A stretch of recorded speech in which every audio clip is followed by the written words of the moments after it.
My name's Ian Chalmers. I've been at the shed now for 2 years. I'm Ian Ross.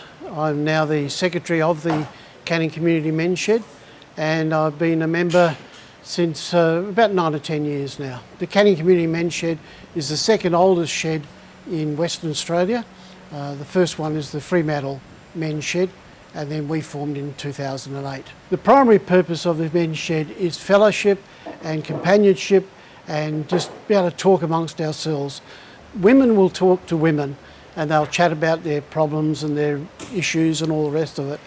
Men tend not to talk to each other. They tend to build up problems in their head and in their minds and that sort of thing. Main idea is for men who mainly retired can come and work side by side, chat by side, and if they're not travelling so well, they can say, oh look, I've got this problem or I've got that problem. There's a lot of guys who they'll turn 65, they'll go home, sit there and do nothing, and 6 months later they're wearing a pine overcoat. Woodwork or the metalwork or whatever the different sheds do is a byproduct. Many of the members who come in now regularly have changed from feeling lonely and a bit isolated, coming in here with a sense of purpose. At the moment we're in premises, commercially rented premises, and the City of Canning is assisting us in the commercial rent. Not all of it, but we have to raise a lot ourselves, but they are helping us. We've had 2 sheds until now, but they've always been temporary and not particularly suitable for our purposes. The shed that we're designing for the moment will be one which will be accessible to other people, accessible to disabled people, which is important, and it'll be one where people can come in and talk. At the moment the shed's very noisy because the sound reverberates off the walls. Our long-term vision for the shed is to be able to have it used not just by us but by other community groups with whom we're collaborating on various projects. And we want to be able to invite them into the shed in a place that's not just a busy workplace, but a place where they can have meetings and talk. We only have a location which has been very generously provided by the City of Canning. So we have an empty patch of land. We've identified some 40 or 50 possible donors, and so we're going out to them in the private sector and in government to seek funds for them, sometimes for just small things like money towards a lathe or a cutter.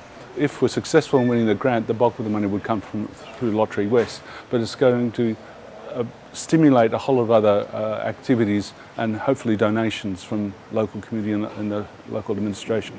It'll be designed by us in conjunction with the private sector, and would then be able to permanently locate ourselves there.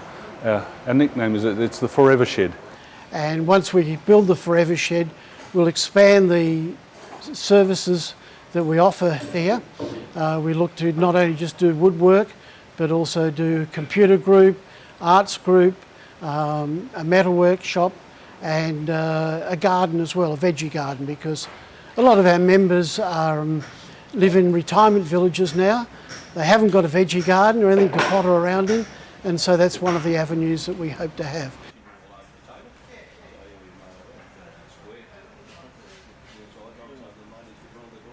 The general requirement for new members, there's 2 requirements. First is that they can walk, and the second is that they can talk. And then the usual understanding is that half the work they do is for themselves, and half the work is done for the shed to raise funds and various projects for the local community. We go to fairs and fetes, and we have a stall there where we sell things such as knife blocks, and we make little trucks and babies' cradles. But the city has also helped us out with various grants to buy machinery. They give us various commissions, and we've just built some stools for a primary school. We've built some music chairs for another primary school.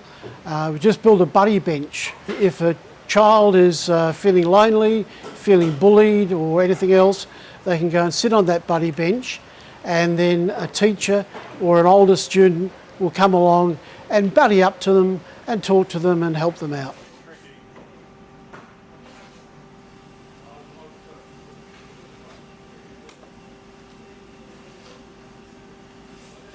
First thing I made was a little step up for the kitchen for my wife. Well, the first thing I gained, of course, was some basic skills in carpentry, feeling comfortable using machinery. But I've also met a whole group of people who live in my community, who are locals, and so I know where they live. I just had never met them before. After coming here, I realised that they're involved in the local community, and so am I.